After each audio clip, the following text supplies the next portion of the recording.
Fees निकलना बहुत मुश्किल है, ईज़ी टास्क नहीं है। एक तो आपका घर का रेंट आता है, ठीक है, दूसरा आता है आपका ग्रोसरीज़ वगैरह, और अब आते हैं इनकम पे। अब अभी मैं जो बोल रहा था गार्डन, ये देखो पूरा कितना बड़ा गार्डन है।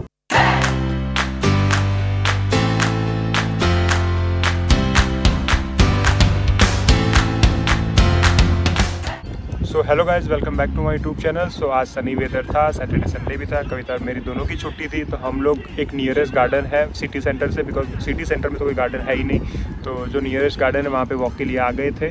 बट सनी वेदर होने के बाद भी यहाँ पे ठंडी तो होती ही होती है, तो थोड़ा बहुत धूप दिखता है तो अच्छा लगता है, बाकी ठंडी तो होगी तो आपको जैकेट पहन के तो आना ही पड़ेगा बाहर। But apart from this garden, आज की वीडियो का मेन पर्पज़ क्या है वो बताता हूँ।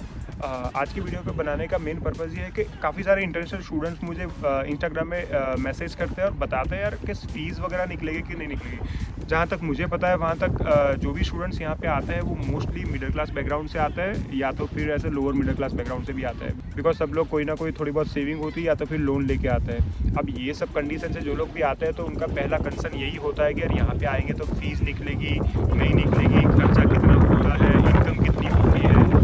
सो आज की वीडियो में ये पूरे सारे डाउट्स क्लियर करने वाला हूँ कि यार फ़ीस निकलती है कि नहीं निकलती है और कैसे खर्चा वगैरह होता है।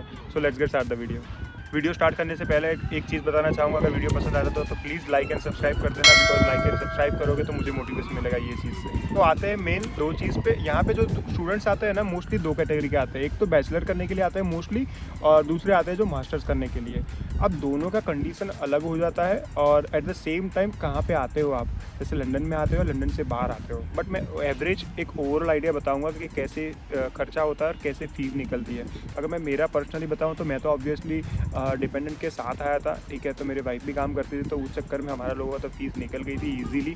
But at the same time अगर अकेले आते हो, अगर सिंगल आते हो, तो फ़ीस निकालना थोड़ा मुश्किल हो जाता है, ये थोड़ा प्रॉब्लम आता है, तो ये तो मैं बताऊँगा।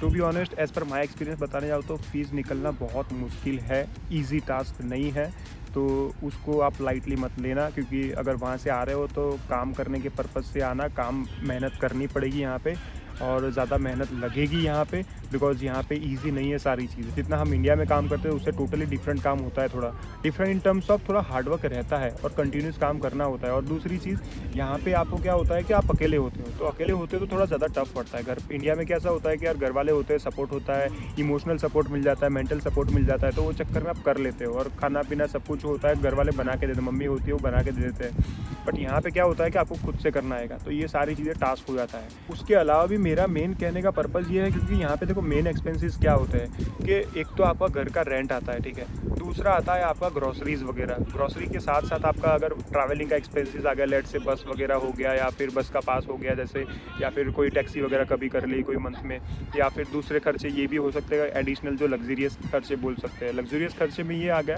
कि रेस्टोरेंट्स वगैरह में कहीं पे चले गए, इसको लग्जरियस तो नहीं बोल सकते, बट तो भी लग्जरियस में बोलूँगा, क्योंकि आपके ऊपर है जाते हो कि नहीं जाते हो, तो वो एडिशनल एक्सपेंसेस हो गए। तो रेस्टोरेंट्स वगैरह में जाने से भी एक्स्ट्रा एक्सपेंसेस हो जाते हैं, पता भी नहीं चलता है। अगर वीक में एक बार भी जाते हो तो 10 पाउंड अगर एक बार में खर्चा हुआ, 4 बार जाओगे 40 पाउंड हो जाएगा, तो ये ऐसे खर्चे पड़ते हैं। उसके अलावा भी है कि काफ़ी सारे नए स्टूडेंट्स आते हैं तो उनको आईफोन चाहिए होता है, या कोई नई नई प्रोडक्ट्स लेनी होती है, मैकबुक ले लेते हैं, कुछ भी ले लेते हैं, तो अगर ऐसी कोई चीज़ें भी खरीद ली तो भी 50 पाउंड 60 पाउंड तो महीने का बढ़ जाएगा, तो ये प्रॉब्लम आती है। अब ये ओवरऑल मैं बताऊँ ना, तो खर्चे के हिसाब से तो घर का रेंट है ना 250 300 350 के अराउंड ख़त्म हो जाता है, ये एवरेज में बोल रहा हूँ। अभी तो शायद ज़्यादा भी बढ़ सकता है, ज़्यादा भी हो सकता है, बिकॉज इन्फ्लेशन की वजह से बहुत ज़्यादा हो गया, और अभी करंटली यूके का इन्फ्लेशन भी 10 पॉइंट समथिंग चल रहा है, तो बहुत सारी चीज़ें एक्सपेंसिव हो गई है। ग्रॉसरी वगैरह जो पहले स्टूडेंट 150 में कर रहे थे 200 भी जाता है, 250 भी चला जाता है। सो एवरेज मेरे हिसाब से 500 से 600 पाउंड का खर्चा तो हो जाएगा, सिंगल बंदा आता है ना तो वो ठीक है, तो 500 से 600 का खर्चा आएगा। अब ये जो चीज़ मैंने बताई वो एवरेज बोली है, ये इतना बेयर मिनिमम आ सकता है, बट ये भी पर्टिकुलर इंडिविजुअली हर एक स्टूडेंट्स पे डिपेंड करेगा कितना कौन खर्चा करता है, क्योंकि सबका फिक्स नहीं होता है, सबकी लाइफस्टाइल भी सेम नहीं होती है, तो ये डिफर करेगा। और अब आते हैं इनकम पे। अब इनकम की बात करूँ तो इनकम में कैसा है कि आप ऑब्वियसली स्टूडेंट्स पे आते हो तो 20 आवर्स पर वीक ही कर सकते हो, और 20 आवर्स में आप काम करने जाओगे तो ऑब्वियसली बात है कि इतना पैसा नहीं बना पाओगे। अब दूसरी चीज़ होता क्या है कि वो लीगल रिक्वायरमेंट है 20 आवर्स काम करने के लिए, और 20 आवर्स में आप काम कर रहे हो, आप समझ लो कि अगर आपका मिनिमम वेज पे काम करो, अच्छे वेज पे काम करो, तो मंथली अगर एवरेज अगर उसका बताऊँ ना तो मैं 700 होता है या 800 या फिर मैक्सिमम 1000 के अराउंड बैठता है। बट 1000 किसका, जो अगर अच्छी जॉब है या फिर मिनिमम वेज अच्छा है, या मतलब कोई अच्छी जगह पे काम कर रहे हैं तो वो हो सकता है। बट एवरेज तो भी 800-900 लेना पड़ेगा, और मैक्सिमम मैंने 1000 बताया। अगर 1000 भी ले लेता हूँ, 500 खर्चा कर लिया तो 500 ही बचा पाएगा। अब 500 इंटू में 12 महीना कर लूँ तो 6000 ही हो गए। तो अब मैं 6000 बता रहा हूँ साल का, तो साल के 6000 में तो आपकी यूनिवर्सिटी की फ़ीस भी नहीं निकलेगी, क्योंकि यहाँ पे नॉर्मली जो भी यूनिवर्सिटीज़ होती है उसकी फ़ीस वगैरह जो होती है ना, एवरेज 10-12 हज़ार 15 हज़ार ये फ़ीस की रेंज है। ये नॉर्मल यूनिवर्सिटी, अगर अच्छी यूनिवर्सिटी है तो 15 हज़ार के ऊपर भी आती है। आधा भर के आओगे तो 7-8 लाख भर के आए तो भी 7-8 लाख बचेगा। तो ये इतना सारा तो भरना आएगा ही आएगा। अब जो ये मैं बोल रहा हूँ वो सिर्फ मास्टर्स के लिए बोल रहा हूँ, क्योंकि बैचलर का तो टोटली दूसरा है उसका कैलकुलेशन, तो उसके लिए नहीं जाता हूँ अभी।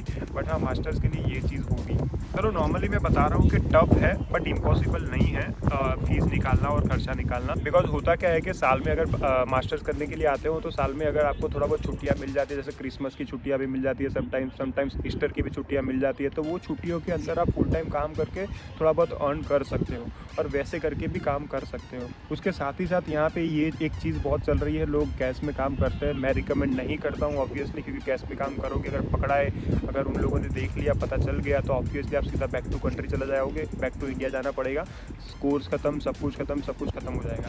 तो ये चीज़ गलती से भी भूल मत करना। यहाँ पे बहुत सारे स्टूडेंट्स करते हैं। ऑब्वियसली ऐसे मैं सोशल मीडिया पे कोई कंटेंट बना रहा हूँ तो मैं ऐसे रिकमेंड नहीं कर सकता ये सब चीज़ें की वजह से, तो मैं रिकमेंड नहीं करता हूँ ये चीज़। बट हाँ, पार्ट टाइम के हिसाब से मैंने जैसे बताया वैसे अगर करते हो तो वो हो सकता है। देयर आर पॉसिबिलिटी के पहले साल में ना निकले बट दूसरे साल में निकल जाती है, फिर आपका जब फुल टाइम होता है तब भी अच्छा खासा निकल जाती है। काफ़ी सारे कोर्सेज ऐसे होते हैं जो प्लेसमेंट वाले होते हैं, प्लेसमेंट के अंदर आप फुल टाइम काम कर सकते हो, तो फुल टाइम काम करोगे तो तब भी फीस निकल जाती है। सो ओवरऑल आज के वीडियो के लिए बस इतना ही। मेरा बस इतना ही कहना था कि इंटरनेशनल स्टूडेंट जब भी यहाँ पे आते हैं तो थोड़ा प्रिपरेशन करके आइए।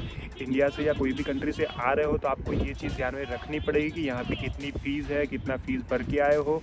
और मैं तो बस यही बोलूँगा कि आप थोड़ा प्रिपरेशन करके आओ, आप एडवांस में थोड़ी बहुत फ़ीस भी लेके आओ। अगर हाथ में थोड़ा खर्चा लेके आओगे तो ज़्यादा बेनिफिट रहेगा। एटलीस्ट आधी फ़ीस तो भर के आनी ही आनी है। और दूसरी फ़ीस में भी ऐसा है कि यहाँ पे पूरा डिपेंडेंट नहीं हो जाना है, बैकअप तो रखना ही पड़ेगा। अगर कोई भी सर्कमस्टेंसेस आते हैं, जैसे लेट से बीमार हो गए या कोई भी चीज़ हो गई, तो आप फिर वो काम ही नहीं कर पाओगे, कुछ भी आ सकता है। ठीक है, देयर आर पॉसिबिलिटीज़ के काम नहीं मिला पहले 1-2 महीने, देयर आर पॉसिबिलिटीज़ जब काम कर रहे हो उसके बीच में जॉब छूट गई, तो बहुत सारे एन नंबर ऑफ रीजंस हो सकते हैं। और उसके साथ ही साथ पढ़ाई भी करनी है, तो पढ़ाई के साथ भी इतना ईजी नहीं है।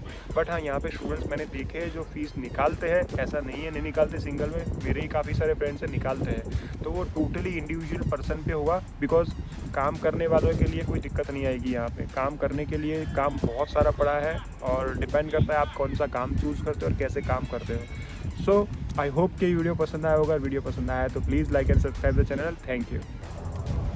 सो अभी मैं जो बोल रहा था, गार्डन ये देखो पूरा कितना बड़ा गार्डन है। गार्डन तो है ही है मस्त।